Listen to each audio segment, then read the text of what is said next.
340 বার, আর হযরত মূসা আলাইহিস সালামের কাছে আসছে 400 বার। যত নবী পৃথিবীতে আগমন করেছেন আদম থেকে ঈসা পর্যন্ত, সমস্ত নবীর কাছে জিবরাইল আমিন যতবার আগমন করেছে সবগুলোকে একত্রিত করে যদি গড়ে ভাগ করা হয়, বুজুর্গানে দিন লেখছেন প্রত্যেক নবীর ভাগে 3 বার করে পড়ে। কয়বার? 3 বার। আর আমার নবী মুহাম্মদুর রাসূলুল্লাহ সাল্লাল্লাহু আলাইহি ওয়াসাল্লামের 23 বছরের নবুয়তের জিন্দেগিতে জিবরাইল আমিন আগমন করেছে 24,000 বার। কয়বার? 24,000 বার। এবার 24,000 বার দেয়া ঘরের মধ্যে ক্যালকুলেটর বা কম্পিউটার থাকলে তাই আপনারা ভাগ করে দেখেন দৈনিক কয়বার করে পড়ে। মুহাম্মদুর রাসূলুল্লাহ সাল্লাল্লাহু আলাইহি ওয়াসাল্লামের কাছে জিবরাইল আগমন করেছেন। আর আসার কাইফিয়ত, আসার সিস্টেমটা দেখেন। আল্লাহ পাক জিবরাইল আমিনকে বলছেন, জিবরাইল আমার হাবিব যেখানে থাকে সেখানে তুমি যাইবা, তুমি যেখানে থাকো হাবিবকে আনতে পারবা না। কথা বুঝেন নাই বোধ হয়? জি, মুহাম্মদুর রাসূলুল্লাহ সাল্লাল্লাহু আলাইহি ওয়াসাল্লামের কাছে জিবরাইল আমিন আগমন করেছে। আর আল্লাহ তো হযরত মূসা আলাইহিস সালামের কাছে কথা বলেছেন, যেখানে সেখানে বলেন নাই। কুহে তুরের নিকটে ডাইকা নিষেধ নিয়ে তারপরে সেই জায়গায় কথা বলেছেন। জিবরাইল আমিনের সাথে মূসা আলাইহিস সালামেরও সাক্ষাৎ হয়েছে, ইব্রাহিম আলাইহিস সালামেরও সাক্ষাৎ হয়েছে, 1,24,000 পয়গম্বরেরও সাক্ষাৎ হয়েছে। কিন্তু আমার নবীর কাছে জিবরাইল আমিন বারবার যে আসা যাওয়া করেছেন, কোথায় আসছেন? রাসূল হেরা গুহার ভিতরে বসা। আল্লাহ বলছেন গুহার ভিতরে যাই ওহী নাজিল করবা, সেখান থেকে বের করে কষ্ট দিবা না। রাসূল সাল্লাল্লাহু আলাইহি ওয়াসাল্লাম আল্লাহ আম্মাজান আয়েশা সিদ্দিকার হুজরার ভিতরে আছেন। আল্লাহ বলছেন হুজরার ভিতরে যায় ওহী নাজিল করবা, সেখান থেকে বের করে কষ্ট দিবা না। আমার রাসূল সাল্লাল্লাহু আলাইহি ওয়াসাল্লাম তাহিয়াতুল কালবির উরাতের উপর শুয়ে আছেন। রাসূল বলছে ওই জায়গায়, আল্লাহ বলছেন ওই জায়গায় ওহী নাজিল করবা, এখান থেকে উঠায় কষ্ট দিবা না। আমার রাসূল সাল্লাল্লাহু আলাইহি ওয়াসাল্লাম উড়ের উপর শোয়া, জিবরাইল আমিন উড়ের উপর ওহী নাজিল করেছেন। রাসূল যেখানে জিবরাইল দিয়েছেন সেখানে। ঠিক কিনা বলেন?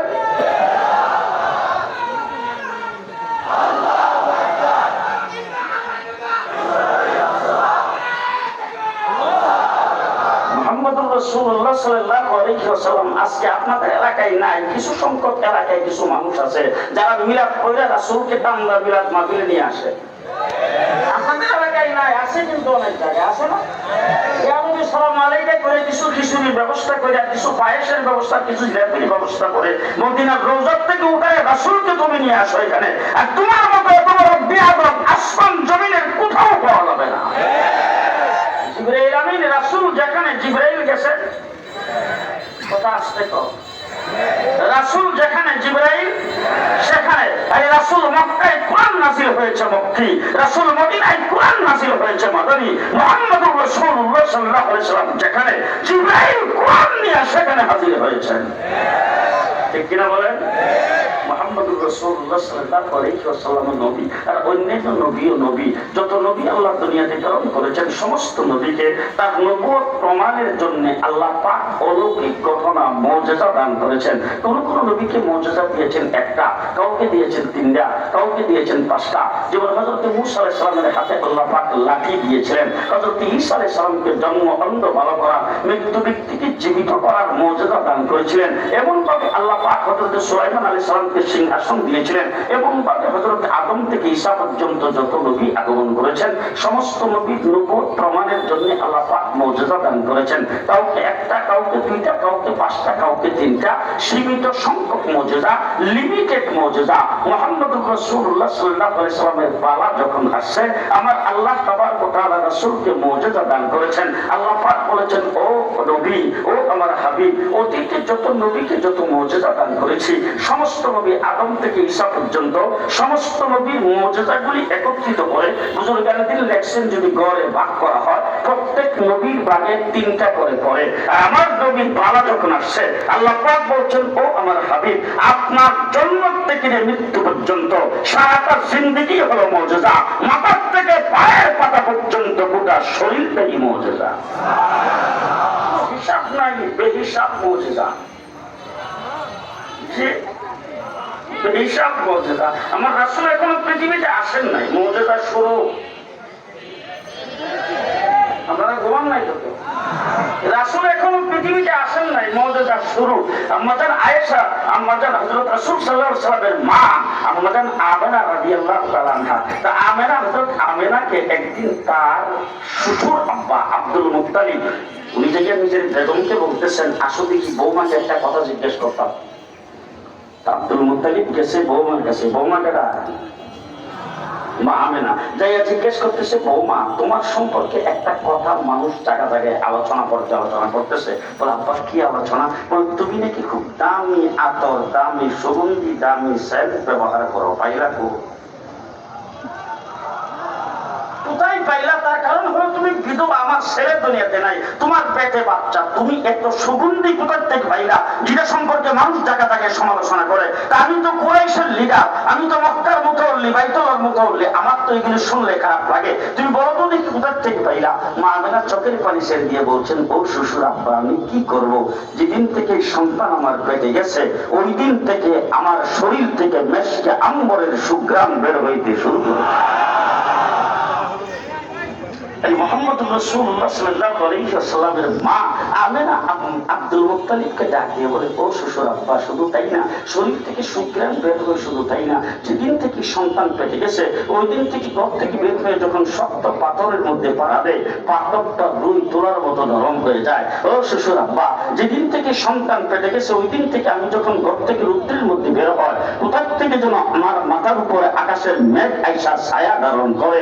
ও শ্বশুর আব্বা, যেদিন থেকে সন্তান পেটে গেছে ওই দিন থেকে আমি যখন রাস্তায় বের হয়, রাস্তার ধারের গাছগুলি আমার সামনে মাথা নত করে আমাকে সালাম করতে থাকে। যেদিন থেকে সন্তান পেটে গেছে ওই দিন থেকে আমি চক্ষু বন্ধ করলে দেখি চন্দ্র সূর্য তারকাগুলি আমাকে সালাম পেশ করতেছে। মুহাম্মদ রাসূলুল্লাহ সাল্লাল্লাহু আলাইহি ওয়াসাল্লামের চাচার নাম হইল আবু তালেব। রাসূলুল্লাহ সাল্লাল্লাহু আলাইহি ওয়াসাল্লামকে একদিন বলতেছেন, ভাতিজা, আমি কিন্তু তোমার সম্পর্কে অনেক কিছু জানি। ভাতিজা বলতেছেন, চাচা আপনি কি জানেন? বলে, আরে বাবা, কিছু আমি নিজে চোখে দেখছি আর কিছু তোমার মার কাছে শুনছি।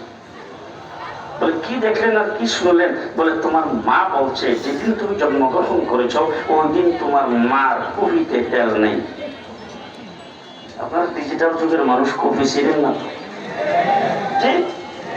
কফিতে তেল নাই, যার ফলে তোমার মা ওই দিন ঘরের মধ্যে কোনো আলো জ্বালাইতে পারে নাই, লাইট জ্বালাইতে পারে নাই। কিন্তু তুমি শেষ রাত্রে বেলা সুবে সাদেকের সময় জন্মগ্রহণ করেছ, অন্ধকার রাত্রিতে। তোমার মা বলছে তুমি তোমার মায়ের পেটের থেকে বের হইতে দেরি হয়েছে, গোটা ঘরটা সূর্যের মতো আলোকিত হইতে দেরি হয়।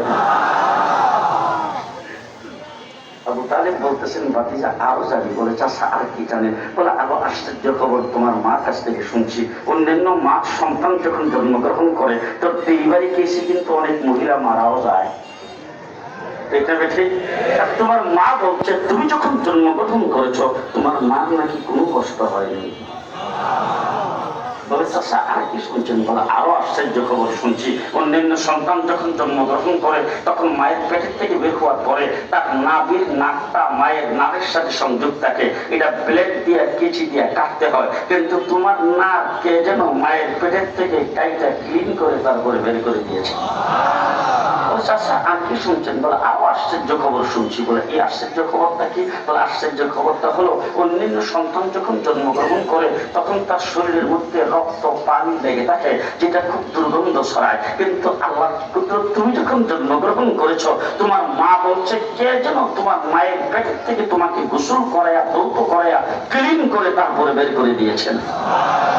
অন্যান্য সন্তান জন্মগ্রহণ করলে ঘরের মধ্যে ধূপ জ্বালাইতে হয়, আগরবাতি জ্বালাইতে হয়, স্প্রে করতে হয়, দুর্গন্ধ করে। আর তোমার মা বলছে তুমি তোমার মায়ের পেটের থেকে জন্মগ্রহণ করেছ, সুগন্ধিতে পরিণত হয়েছে।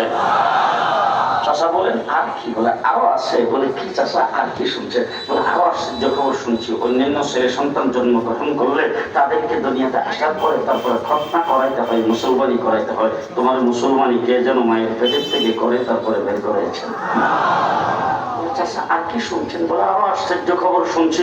অন্যান্য সন্তান জন্মগ্রহণ করলে মায়ের পেটের থেকে জমিনে পড়ে বলে চিৎকার করে। আর তোমার মা বলছে তুমি তোমার মায়ের পেটের থেকে বের হইতে দেরি, আত্তাহিয়াত শুরুতে বসতে দেরি নাই, আর বসতে দেরি তুমি সেজদায় যাইতে দেরি নাই, সেজদায় যাইয়া তুমি কিছুক্ষণ পর্যন্ত সেজদায় কাটাইছ, মাথা উঠায় আবার আত্তাহিয়াত শুরুতে বৈশা শাহাদাত আঙ্গুলিতে উপরের দিকে উঠাইছ। তোমার মা বলছে তোমার আঙ্গুলের মাথার থেকে নূর বের হয়ে এবং পার্শ্ব পর্যন্ত আলোকিত করে ফেলেছে।